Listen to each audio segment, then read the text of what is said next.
Donc, le sujet de l'actualité pour l'année 2020 que tout le monde a qualifié de particulière en bien des domaines, nous a préoccupés dès le premier confinement et l'arrêt des compétitions. Les associations d'éleveurs et le comité de génétique génomique du cheval de sport s'en sont préoccupés dès ce moment-là. Et nous avons, au fil de l'année, réfléchi à la façon de traiter ça. Et c'est ce que je vais vous présenter aujourd'hui. Donc, une présentation en 3 parties. La première, quelques rappels sur les indices de performance et les indices génétiques, afin que nous parlions bien des mêmes choses. La seconde, sur l'observation de ce qui s'est passé en 2020 et le chiffrage des conséquences que ça a pu avoir. Et la troisième, les solutions qui ont été adoptées, les indices qui ont été publiés et la prudence qu'il faut avoir dans la façon de les utiliser pour les comparer à ceux des années précédentes. Donc, première partie, quelques repères pour mieux utiliser les indices de performance et les indices génétiques. Alors, nous allons parler ici essentiellement de ce qu'on appelle communément les indices sport. On a considéré que pour les indices en course, au trot ou au galop, les conséquences avaient été mineures et donc sans modification du mode opératoire. Et concernant l'endurance, c'est tellement spécifique que ça devrait être traité dans un dossier, une présentation particulière. Donc, de façon générale, et ce pour toute indexation zootechnique, quelle que soit l'espèce et quel que soit le critère, le zootechnicien tend à mettre au point des indicateurs pour lesquels la population se répartit selon une courbe qu'on qualifie de courbe de Gauss, qui a la forme que vous voyez ici. Donc, cette répartition. En ordonnée, nous avons les fréquences. Donc, c'est la proportion d'individus qui correspondent à cette valeur. Et en abscisse, nous avons les indices. Donc, les calculs sont faits de façon à avoir une population qui se répartit de part et d'autre de l'indice médian qui est à 100, la moitié de la population ayant un indice supérieur à 100. Et ceci vaut pour l'ISO, pour l'IDR, pour l'ICC, pour l'IPO, l'IPD, l'IDR que vraisemblablement vous connaissez. Donc 50% pour la moitié de la population. Ensuite, en fonction des écarts types, la répartition se fait de façon progressive. Plus l'indice est élevé, moins il y a d'individus qui dépassent ce seuil. Les choses sont standardisées de façon à avoir 16% des individus, approximativement, qui dépassent la barre de l'indice 120. Ceci, chaque année de calcul. Et enfin, troisième seuil qu'il faut avoir en tête, et en ayant ces trois seuils en tête, vous aurez de bons repères, le seuil 140 qui correspond à 2,5 ou 3% des individus qui dépassent chaque année l'indice 140. Un usage dans la population des éleveurs, des cavaliers, est de ne retenir que le meilleur indice de chaque individu, bien évidemment, en multipliant les années de concours, un cheval a plus de chances de dépasser un seuil que l'on s'est fixé. Ensuite, une fois les indices individuels calculés, là encore, je ne vais pas vous faire un cours complet sur l'indexation. L'objectif est d'une part de servir ces indices pour comparer les chevaux entre eux sur le marché de la compétition, c'est d'autre part de pour choisir leur reproducteur. Euh, Concernant les indices génétiques, on prend en compte tous les apparentés et toutes les années de compétition. Et de la même façon que pour les indices de performance, on compare les individus qui ont concouru les uns contre les autres. Concernant les indices génétiques, il nous faut aussi une population de référence. Et la population de référence a été définie discipline par discipline selon des populations suffisamment stables. Pour le saut d'obstacle, ce sont les selles français et anglo-arabes âgés de 5 ans, donc ceux susceptibles d'entrer à la reproduction. Pour le dressage, ceux âgés de 4 à 7 ans, la population était trop réduite pour prendre une seule année de compétition, année d'âge. Pour le concours complet, les selles français anglo-arabes âgés de 4 à 7 ans. Et pour le saut d'obstacle, pour les poneys en saut d'obstacle, seule discipline dans la catégorie poney pour lequel on est des indices génétiques, on a des poneys qui ont participé aux épreuves et qui étaient âgés entre 5 et 7 ans. Donc les individus susceptibles d'arriver à la reproduction. Je vous ai mis ici, pour ceux d'entre vous qui reviendront visionner la conférence plus tard, le lien vers une fiche Wikipédia où tout ce que je vous expose aujourd'hui est présenté de façon beaucoup plus détaillée si vous voulez creuser les choses. Je vous ai parlé de population de référence. La population de référence évolue dans le temps puisque ce sont des individus correspondant à une catégorie d'âge. Fort heureusement, l'élevage permet d'avoir du progrès génétique. Donc si on considère les chevaux nés en 1990 que je vais qui correspondent à cette courbe-là, qui correspondait à cette courbe de Gauss-là, leur niveau génétique, et les chevaux nés 25 ans plus tard, en 2015, qui sont actuellement en compétition et qui constituent la population de référence, fort heureusement, il y a un décalage entre les uns et les autres.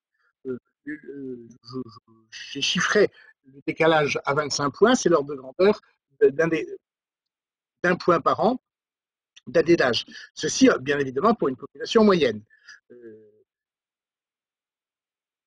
Donc, les choses évoluent. On a fait le choix pour les races de sport de garder la référence centrée sur la valeur zéro. Je parle bien d'indice génétique et non plus d'indice de performance. Si on veut avoir la population actuelle centrée sur le zéro, la population antérieure qui était aussi centrée sur le zéro à son époque sera maintenant centrée sur une valeur de l'ordre de moins 20 ou moins 25. Donc, il y a un glissement quand on compare des chevaux d'âge différents, de générations différentes. Donc, ceci, c'était notre introduction. Maintenant, donc l'introduction nous présentait ce où nous voulons aller. Maintenant, la partie sur l'année 2020. Je vais parler, lorsque dans les diapositives suivantes, je vais parler de saison 2020, ça va être la saison de concours 2020, correspondant à l'indexation. La saison 2020 correspond à la période du premier week-end d'octobre, donc qui d'octobre 2019. Donc, d'octobre 2019, du 6 octobre 2019 au 5 octobre 2021. C'est ce qui nous a permis de calculer les indices dits 2020 utilisables pour l'élevage en 2021, qui a pris en compte les compétitions jusqu'au final jeunes chevaux de son obstacle à Fontainebleau début octobre. Ceci par opposition au millésime 2019 qui couvrait la période un an plus tard. Alors, si on regarde la population, je vais passer peut-être d'abord à la diapositive suivante et revenir à celle-ci. Les évolutions de population, on a donc en orange les populations 2019, en vert bleu les populations 2020. Première partie de la courbe, donc à gauche, les partants par mois dans les épreuves chevaux de saut d'obstacle, à droite les partants par mois dans les épreuves poney de saut d'obstacle. Les mêmes études ont été faites, les mêmes comptages ont été faits sur les épreuves de complet dressage. Les évolutions sont cohérentes avec celle-ci. Je ne vais évidemment pas vous présenter l'ensemble du détail, mais je vous mettrai à la fin de la présentation un lien pour que vous puissiez aller voir les détails discipline par discipline. Donc, début de saison de janvier à mai, à mars, euh, à février, de janvier à février, donc, des participations plutôt plus élevées que les années précédentes. À partir du mois de mars, eh ben, les choses se cassent la figure. On avait en épreuve chevaux quelque chose comme 50 000 partants par mois. On passe à moins de 10 000. Et puis, absence de partants en avril, en mai, avec un redémarrage des épreuves professionnelles à partir de juin, donc des réductions des partants très, très importantes. Redressement en juillet, août, septembre, et de nouveau une baisse en octobre. Tout ceci s'explique, mais c'est important de chiffrer. Dans les épreuves poney, à peu près le même phénomène, sans entrer dans le détail. La chose la plus spectaculaire, c'est que il y avait habituellement en juillet, fin juin, au moment du Generali Open, d'énormes participations en épreuve de poney de saut d'obstacle, qui évidemment n'ont pas eu lieu en 2020. Donc, toujours ces décalages très importants. Ceci, c'était en nombre de participants d'engagés dans les épreuves. Si on regarde donc les effectifs, les partants des épreuves, globalement, les baisses sont de l'ordre de 37%. C'est similaire en épreuve chevaux et en épreuve poney. Si on regarde les individus, chaque individu a moins participé, mais la réduction du nombre d'individus est moins importante que celle des participants. Moins 12% d'épreuves chevaux, moins 14% d'épreuves poney. Ça veut donc dire que chaque individu cheval ou poney a réduit d'à peu près un quart sa participation en nombre d'épreuves sur l'année. Ceci, évidemment, n'étant toujours que des moyennes. Comment, comment est-ce que ça va se traduire en matière de catégorie d'épreuves? L'important pour garder des répartitions entre les chevaux qui ressemblaient à celles des épreuves précédentes et d'observer catégorie par catégorie quelles sont les évolutions. En épreuve pour chevaux, on s'aperçoit que ce soit en épreuve pour jeunes chevaux, courbe de gauche, ou en épreuve fédérale, courbe de droite en fonction de hauteur, les baisses sont à peu près uniformément réparties. Le seul événement spectaculaire, ça a été une baisse très importante dans les épreuves du cycle libre, où on a du moins 70%, puisque la rupture a correspondu exactement à la période maximum d'activité du cycle libre, sans avoir un rattrapage à l'ouverture des épreuves professionnelles. Chez les poneys, même phénomène, on a une baisse à peu près uniformément répartie selon les tailles, à peu près uniformément répartie selon les âges, à peu près uniformément répartie selon le niveau d'épreuve. Donc ça permettait d'être relativement optimiste sur le fait que nos courbes, nos profils d'épreuve et nos courbes de niveau des concurrents allaient ressembler à ceux des années précédentes. Et donc une indexation serait possible. Comment a-t-on procédé? Donc, on a procédé. Alors là, vous allez avoir trois couleurs dans la légende. D'une part, en orange,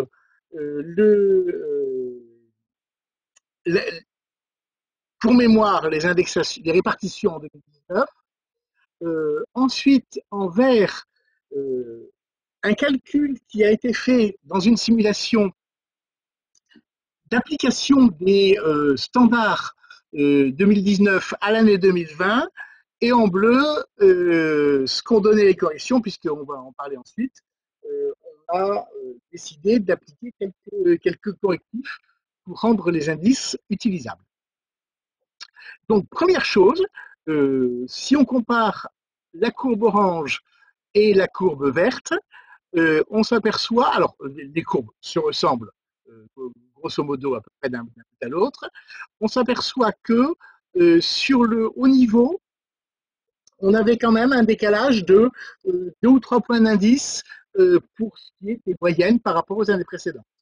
Et si on détaille, par exemple, dans le chef, donc la même opération a été faite sur chacune des catégories. Si on prend par exemple ici les chevaux en formation 2, non, c'est encore plus spectaculaire sur les chevaux en cycle libre deuxième année. Les chevaux en cycle libre deuxième année avaient en moyenne un indice à 105 les années précédentes. Si on avait calculé avec les mêmes normes, leur indice moyen serait descendu à 102, et donc il fallait trouver un correctif. Anne Ricard, qui a travaillé là-dessus, a proposé de modifier la population de référence qui nous servait pour le calcul des indices, d'ouvrir en matière de coefficient de détermination pour calculer sur une population plus large. Et avec ces correctifs, on voit une courbe bleue qui ressemble beaucoup plus à la courbe rouge-orange des années précédentes, même si la tendance était déjà favorable. On voit ici, par exemple, sur nos chevaux de, de, de formation 3, des indices qui sont à peu près au même niveau en bleu par rapport au rose, etc. On a peut-être un petit peu surévalué les chevaux des meilleures épreuves, les chevaux d'épreuves internationales sur le circuit fédéral, les chevaux de 6 ans sur le circuit du cycle classique. C'est quelque chose que certains d'entre vous ont remarqué. Bien évidemment, on a fait les mêmes démarches en concours complet, les mêmes démarches en dressage, et la même méthode a permis la correction. Sur les épreuves poney, les correctifs étaient encore plus nécessaires, puisqu'il y avait des écarts assez significatifs de plusieurs points d'indice. C'est surtout important lorsqu'on est au niveau des seuils d'attribution des points passes, etc. Vous voyez ici, par exemple, sur les 6 ans D, la population moyenne avait un indice à 118 les années précédentes, elle descendait à 115. On a fait le nécessaire pour faire autant que possible une correction. Les mêmes méthodes ayant été appliquées à l'ensemble de la population, les corrections sont parfois un tout petit peu fortes, un tout petit peu faibles. On n'a pas fait un correctif particulier pour chaque catégorie d'épreuve. Et encore une fois, ça porte sur la moyenne de la population, et ça n'est pas une correction individu par individu. On a vu tout à l'heure que dans notre population, chaque individu avait tourné à peu près un quart d'épreuve en moins. Les individus qui habituellement faisaient 20 tours n'en ont fait que 15. Les individus qui habituellement faisaient 40 tours n'en ont fait qu'une trentaine. Encore une fois, on raisonne sur des moyennes. Repensez au tableau de comparaison des indices que vous avez. Un indice est toujours suivi de son coefficient de détermination. Le coefficient de détermination dépend essentiellement du nombre de participations et du nombre de chevaux que le cheval a rencontré dans sa vie. Et donc, le coefficient de précision va baisser quand les chevaux vont tourner moins. Et ici, on a l'illustration sur les coefficients de détermination élevés. À 0,80, 0,85, 0,90, on a beaucoup moins d'individus. Donc, on va avoir des individus avec des bonnes précisions, mais beaucoup moins d'individus avec des très bonnes précisions. Et ça se traduit notamment dans les catégories avec peu de participants. Je pense aux épreuves de poney de taille C, par exemple. Il est assez fréquent de voir deux, trois partants dans une épreuve. Quand les deux ou trois partants sont tous sans faute ou tous à 4 points, eh bien, il est impossible de les comparer les uns aux autres. Et donc, l'épreuve ne compte pas dans le calcul d'indices. Ça se produit seulement dans les épreuves avec des petits effectifs. Donc, dans quelques catégories, ça se produit en dressage, d'avoir des épreuves avec soit un seul partant, soit deux ou trois partants qui sont tous premiers ex aequo. Donc, ces épreuves ne comptant pas, on va avoir pas mal d'individus dans dans cette zone qui ne vont pas avoir d'indices suffisants pas de précision suffisante. Et si on n'a pas une précision suffisante, et bien évidemment, ça fait des indices qui ne sont pas publiés, ça fait des indices qui ne comptent pas pour les primes passes, et ça fait des indices qui apportent moins d'informations pour le calcul des indices génétiques, que ce soit ceux du cheval lui-même, ceux de son père ou ceux de sa mère. Donc, c'est un moindre mal. On a donc le comité de génétique génomique a fait le choix de publier des indices malgré tout, parce que ne pas aurait été fâcheux, mais il était inéluctable qu'à titre individuel, il y ait quelques conséquences.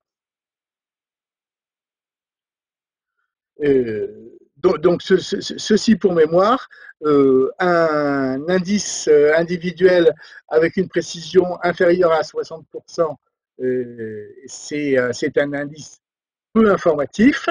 On a une bonne information entre 0,60 et 0,80 et une très bonne information au-delà de 0,80. Mais cette année, pas grand monde avec des indices supérieurs à 0, avec des coefficients de précision supérieurs à 0,80.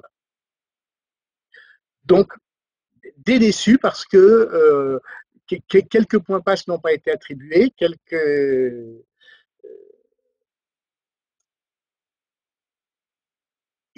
indices n'ont pas été publiés.